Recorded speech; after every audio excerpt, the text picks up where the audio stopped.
published, 1619 EDT, the 18th of June 2018, updated, 1724 EDT, the 18th of June 2018. The boss of Britain's biggest building society collects hundreds of thousands of pounds of perks every year, on top of £2.1 million in pay and bonuses. Nationwide Chief Executive Joe Garner enjoyed benefits such as a car allowance and private medical cover worth £217,000, or £595 a day, in the year to April 4.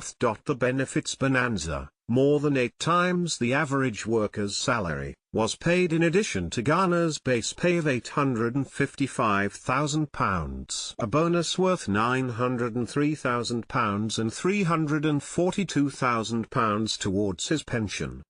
Nationwide Chief Executive Joe Garner, pictured, enjoyed benefits such as a car allowance and private medical cover worth £217,000, or £595 a day, in the year to April 4. The previous 12 months, the 48-year-old's benefits package was worth £181,000. It means he has been handed almost £400,000 of perks since joining Nationwide, higher than the value awarded to the chief executives of many globally important banks. Critics said it damaged the Mutual's claim to be different to the big banks and put its reputation at risk.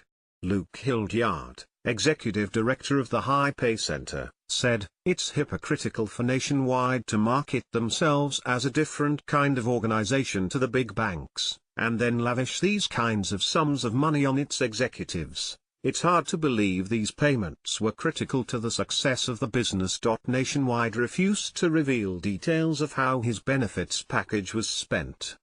Former WPP boss Sir Martin Sorrell was given £200,000 in cash last year to spend on benefits as he saw fit. Ex-Royal Mail Chief Executive Moya Green's perks package included 2 free flights a year to see family in Canada. Departing Burberry boss Christopher Bailey enjoyed £469,000 of benefits in 2017-18. Plus a £28,000 leaving present from the business. Arnold Donald of holiday firm Carnival, which owns P&O Cruises, got £218,000 of benefits including personal use of the corporate jet. Stuart Gulliver, chief executive of HSBC Bank until February, was given free use of a house in Hong Kong which would have cost him £446,000 a year. Bank of England Governor Mark Carney gets a £250,000 a year housing allowance. Garner likes to trumpet the lender's ethical credentials, its focus on supporting members and its pledge to keep branches open at a time when rivals are closing theirs.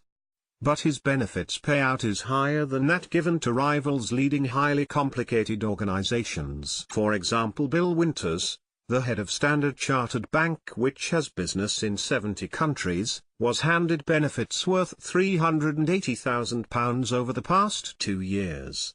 Lloyd's chief executive Antonio Ortu Osorio was given benefits worth £299,000. Home Comforts, Garner's £4.2 million house in London. This is almost £100,000 less than Garner, even though Lloyd's is a £1.6 trillion bank and Nationwide's balance sheet is only £458 billion. The Mutual frequently tops surveys as Britain's most trusted lender and has set itself the goal of becoming a national treasure like the BBC, National Trust and NHS. Its adverts feature poet Joe Bell talking about the first mortgage given out by the lender in Victorian times to highlight how it is dedicated to building a better society. Nationwide is also unique among the high street names for resisting the wave of branch closures sweeping the country.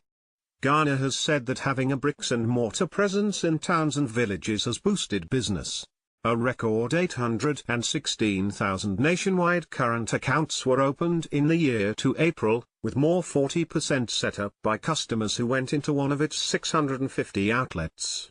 Garner, a married father who lives in a £4.2 million house in southwest London, took charge of Nationwide in April 2016 after heading BT's infrastructure division Openreach. A spokesman for the Building Society said, Nationwide aims to pay its top executives, including chief executive, below the market average. Benefits do not give an accurate picture of total remuneration. Our executive pay is measured against tough criteria, including service, care, value and running a sustainable society.